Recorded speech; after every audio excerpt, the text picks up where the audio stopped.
2010లో MLA quarters దగ్గర చంద్రబాబు నాయుడు గారు ధర్నా చేశాడు. చేసి ఆ రోజు చంద్రబాబు నాయుడు గారు అన్న మాటలు ఏమిటో తెలుసా? హుడా కమిటీ సిఫార్సులను వెంటనే రాష్ట్ర ప్రభుత్వం ఆమోదించాలి.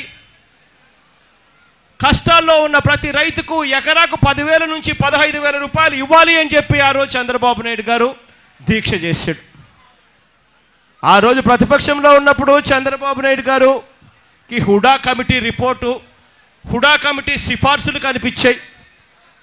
ప్రతి రైతుకు ఎకరాకు 10,000 ఇవ్వాలి, ఎకరాకు 15,000 ఇవ్వాలి కనీసంగా అని చెప్పి ఆ రోజు డిమాండ్ చేస్తూ మాట్లాడిన ఇదే చంద్రబాబు నాయుడు గారు ముఖ్యమంత్రి అయిన తర్వాత ఇవాళ హుడా ఎవడు, హుడా సిఫార్సులు ఏమిటి నాకు తెలియదే అని చెప్పి ఇవాళ మాట్లాడడం చూస్తూ ఉంటే, ఆ ఊసే ఎత్తని చంద్రబాబు నాయుడు గారిని చూస్తూ ఉంటే ఈయన మన ముఖ్యమంత్రి అనిపిస్తుంది.